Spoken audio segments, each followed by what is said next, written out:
Salam, saudara-saudaraku yang dikasihi Tuhan Yesus Kristus. Semoga saudaraku semua selalu dalam lindungan Tuhan. Senang sekali rasanya dapat menjumpai saudara hari ini dalam acara Santapan Rohani Hosana bersama saya, Diaken Julia Meka. Saat ini kita akan belajar sedikit dari firman Tuhan yang dipilih dari Kisah Para Rasul pasal ke-28 ayat ke-3 sampai ke-6. Sebelum kita membaca dan merenungkannya, mari kita berdoa. Ya Tuhan, Allah Bapa kami yang dalam kerajaan surga, terima kasih, kami selalu bersyukur atas kasih setiamu kepada kami ya Tuhan, atas perlindunganmu kepada kami sepanjang hari ini. Tiba saatnya Tuhan, sekarang kami akan mendengar dan membaca firman kebenaran-Mu ya Tuhan. Hadirlah ke dalam hati kami, bukalah hati dan pikiran kami, agar apa yang kami baca dan kami renungkan, kami dapat mengerti dan memahami dan melakukannya dalam kehidupan kami. Berfirmanlah bagi kami ya Tuhan, karena kami siap untuk mendengarkan firman-Mu.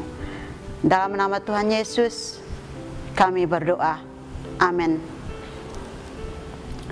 Beginilah bunyi firman Allah yang terambil dari Kisah Para Rasul 28 ayat yang ke-3 sampai ke-6. Ketika Paulus memungut seberkas ranting-ranting dan meletakkannya di atas api, keluarlah seekor ular beludak karena panasnya api itu, lalu menggigit tangannya. Ketika orang-orang itu melihat ular itu terpaut pada tangan Paulus, mereka berkata seorang kepada yang lain, "Orang ini sudah pasti seorang pembunuh, sebab meskipun ia telah luput dari laut, ia tidak dibiarkan hidup oleh Dewi Keadilan."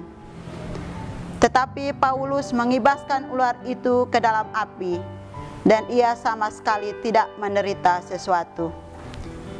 Namun mereka menyangka bahwa ia akan bengkak atau akan mati rebah seketika itu juga. Tetapi sesudah lama menanti-nanti, mereka melihat bahwa tidak ada apa-apa yang terjadi padanya.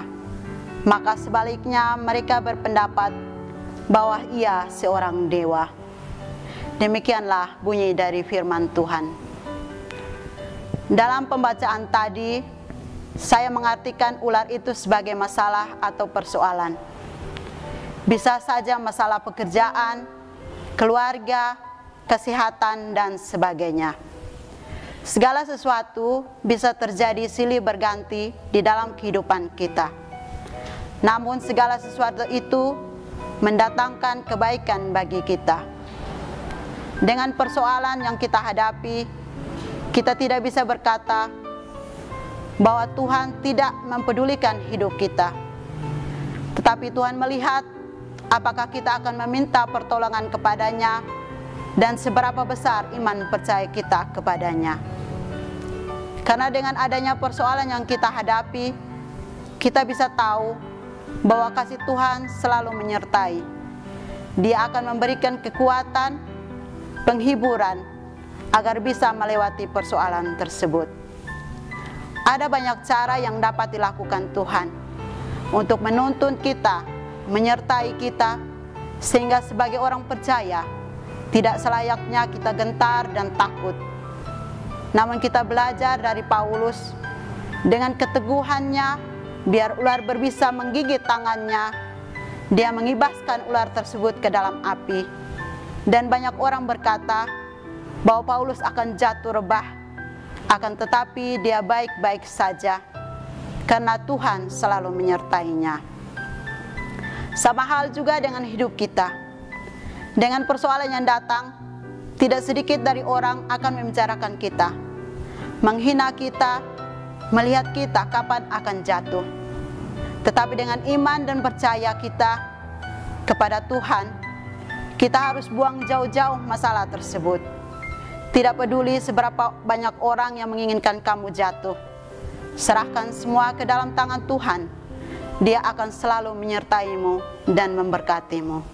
Amin. Mari kita amini firman ini dengan berdoa. Kita berdoa. Ya Tuhan yang Maha Baik, terima kasih atas kasih-Mu kepada kami. Kami telah mendengar dan membaca firman kebenaran-Mu ya Tuhan. Kiranya apa yang kami dengar dan kami baca, dapat kami melakukannya dalam kehidupan kami. Karena kami yakin Tuhan selalu menyertai kami dan memberi kekuatan kepada kami. Dalam nama Tuhan Yesus kami berdoa. Haleluya. Amin. Kekasih-kekasih Tuhan, demikianlah renungan singkat untuk kita saat ini. Semoga setiap kita diberkati melalui firman Tuhan saat ini. Sampai jumpa lagi dalam kesempatan berikutnya. Tuhan Yesus memberkati kita semua. Salam.